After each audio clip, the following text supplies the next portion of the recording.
She adopted me as a baby. Then I learned the truth about my real parents. I always knew something was off. It wasn't anything obvious.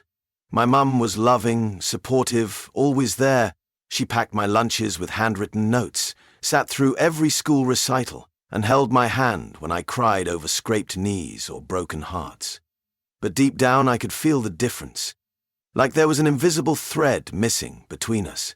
One everyone else seemed to have with their parents. I used to tell myself I was imagining it, that every kid felt out of place sometimes.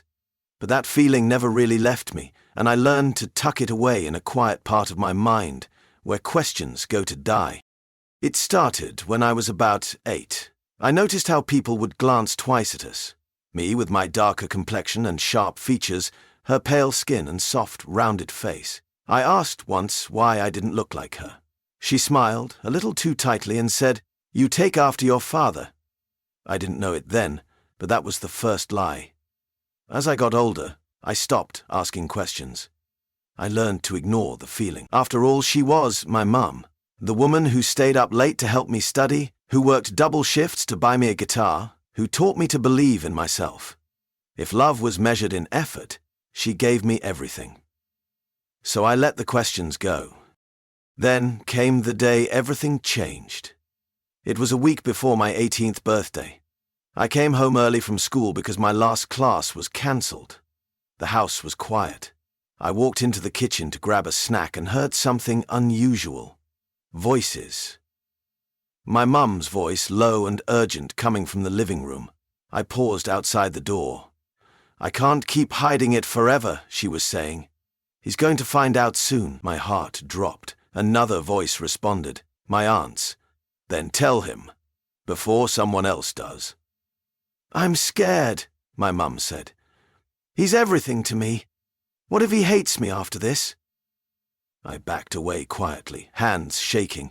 I didn't want to hear more, but something about the tone, the guilt, the fear, it stuck with me. That night, I couldn't sleep. I went down the rabbit hole of half-memories and questions I had buried for years. Why did I never see any baby pictures of me before age 2? Why did no one ever mention my father's side of the family? Why did Mum freeze every time I brought up my birth certificate? The next day I did something I never thought I would do. I searched through her closet. I didn't want to. I felt disgusting, invading her privacy. But the feeling in my chest was too heavy to ignore. It was like I was suffocating in my own home. I found a locked box buried beneath old blankets and photo albums. I knew where she kept the key, taped to the underside of her jewelry box. My hands trembled as I opened it.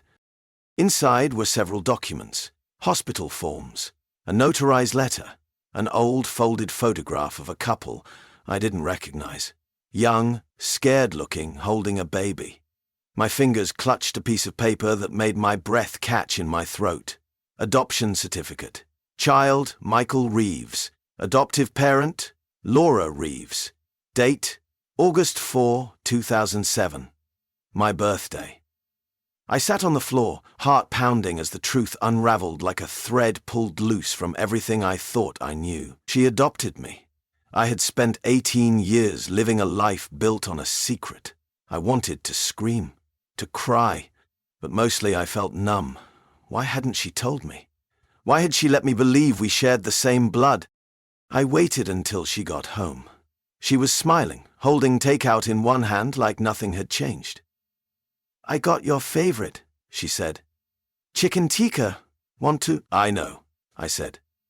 She froze. "What?" "I know I'm adopted."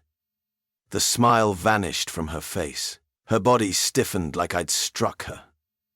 "I heard you talking to Aunt Melissa," I said, voice shaking, "and I found the papers." She sat down slowly, the takeout bag falling to the floor. There was silence. "I was going to tell you," she whispered. "When?" "After college, on your deathbed." "I didn't know how," she said, tears brimming in her eyes. "I was afraid. I was afraid you wouldn't see me as your mum anymore." I looked at her. This woman who raised me, who loved me, who had hidden the biggest truth of my life. "I don't know who you are right now," I said.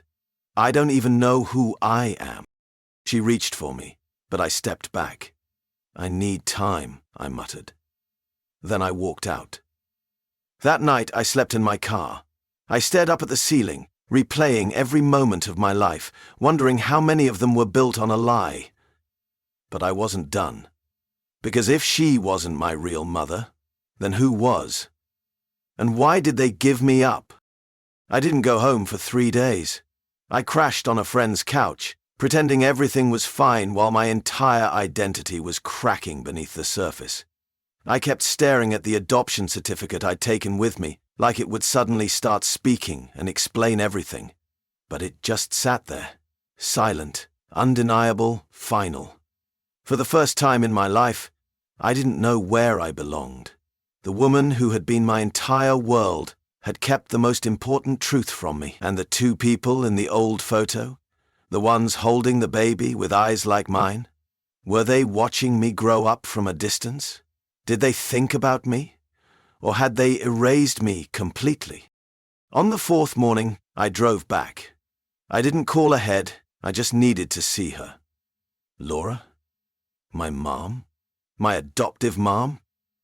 I still didn't know what to call her anymore. The lights were off when I got there. I let myself in with my key. The house smelled like her, and that hit me harder than I expected. A mix of peppermint tea and vanilla candles. She was sitting at the kitchen table in her robe, her eyes red and tired, like she hadn't slept since I left. She didn't say anything when she saw me, just looked at me like she was scared I might disappear again. I sat down across from her, and for a moment, neither of us moved. Then I slid the photo across the table, the one of the couple holding the baby. "Who are they?" I asked. She took a shaky breath. "That's your birth mother and father," she said quietly. Their names were Angela and Robert. They were young. Very young. Barely out of high school. Angela had no support. Her parents kicked her out when they found out she was pregnant. Robert was already working 2 jobs. They weren't ready. They tried for a while, but it became clear they couldn't give you what you needed. I felt a coldness spread through my chest. "So, they just gave me away?" I asked. "No," she said quickly, leaning forward. "They didn't just give you away. Angela chose you a family. She wanted you to have a better life. She met me through a private agency, and we talked. A lot. She picked me. She held you after you were born. She kissed you goodbye." I swallowed hard. It was too much. Too fast. But also not enough. I pulled out the adoption file and flipped to a form near the back. There was a note attached in handwriting that didn't belong to Laura. It read, "If he ever asks, tell him we loved him first." I stared at those words for a long time. "Did you ever talk to them after?" I asked. "No," she whispered. "Part of the agreement was that they wouldn't contact you. They wanted to give you space to grow up without confusion, but you knew who they were." "I did," she said. "I still do." I paused. My voice was small when I said, "Are they alive?" She looked away. "Angela died when you were 5. Car accident. Robert, I'm not sure. He disappeared a year after that. No one could find him." I didn't know what I had hoped for, but hearing that was like another thread being cut. I looked again at the photo. Angela had long dark hair, like mine, and a kind but tired expression. Robert looked stiff, like he didn't know how to smile for the camera. And in Angela's arms was a baby wearing a red hospital bracelet, my bracelet. I suddenly remembered a box Laura kept in her closet, one I wasn't allowed to touch as a kid. I stood up and walked to her room. She followed but didn't stop me. I opened the box and found a sealed envelope at the bottom. My name was on it. Inside was a letter, yellowed with time and written in careful cursive. It was from Angela. "Dear Michael," it began. "I don't know if you'll ever read this, but if you do, I want you to know you were never unwanted. You were loved more than you'll ever understand. I was scared. I was alone. But when I held you for the first time, I felt something bigger than fear. Something like hope. I chose your new mother because I believed she would love you the way I couldn't. I hope she did. I hope you're happy. And if you're reading this, please forgive me. Please know, I only let you go because I thought it was the best way to keep you safe." The last line hit like a punch to the chest. You were my beginning, even if I couldn't be yours. I folded the letter slowly and held it in both hands. My eyes were burning, but I didn't cry. Not yet. Laura was standing in the doorway, silent, watching me. "You should have told me," I said without turning around. "I know," she whispered. "I should have." I turned to face her. "I don't hate you, but I need space to figure out who I am now." She nodded, tears rolling down her cheeks. "Whatever you need, I'm here, no matter what." And for the first time since I found the truth, I believed her. After reading Angela's letter, something inside me shifted. Not everything made sense, but I felt like the ground had stopped shaking. Her words didn't fix the pain, but they gave it shape. I had always felt like a stranger in my own life, like I was missing a piece I couldn't name. Now, I had a name. Two, actually, Angela and Robert. I still didn't know who I was, but I knew where I came from. And I wasn't done. The file Laura gave me included a last known address for Robert. It was over a decade old, but it was something. I spent the next week digging through old directories, tracing phone numbers, sending messages to dead ends and old neighbors. Most people didn't respond. Some said they didn't know who I was talking about, but one woman finally did. She said, "Robert? I think he lives out by the lake now, alone." I drove 5 hours to find him. I didn't tell Laura. I didn't even tell my friends. I just went.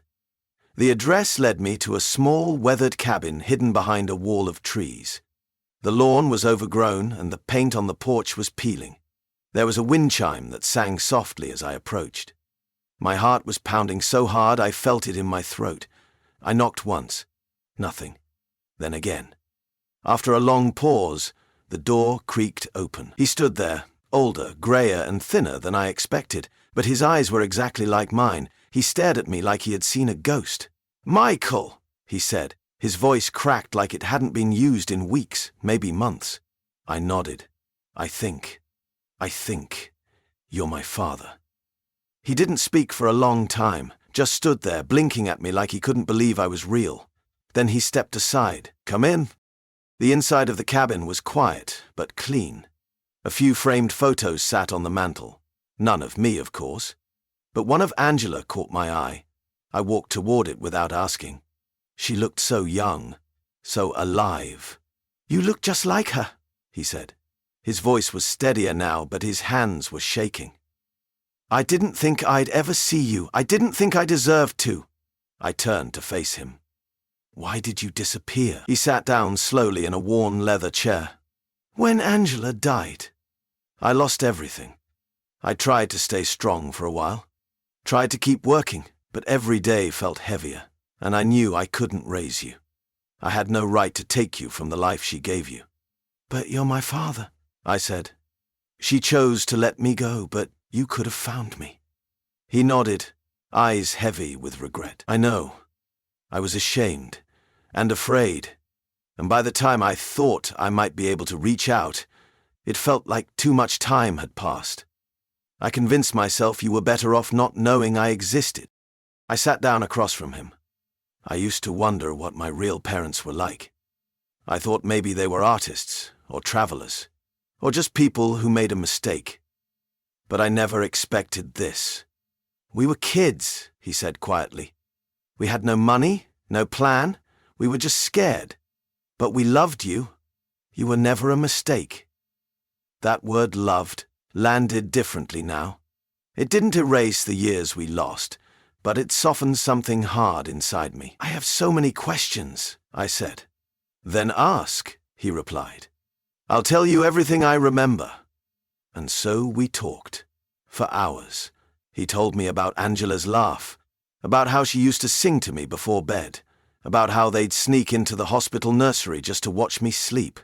He told me he kept a box of newspaper clippings about my town, hoping for any trace of me, even if he never had the courage to come close. Before I left, he handed me something from his drawer. It was a silver bracelet with a red thread woven through the center. Angela made it, he said. She wore it the day you were born. I think she would have wanted you to have it. I stared at it. The color so familiar. It matched the hospital bracelet in the photo from years ago.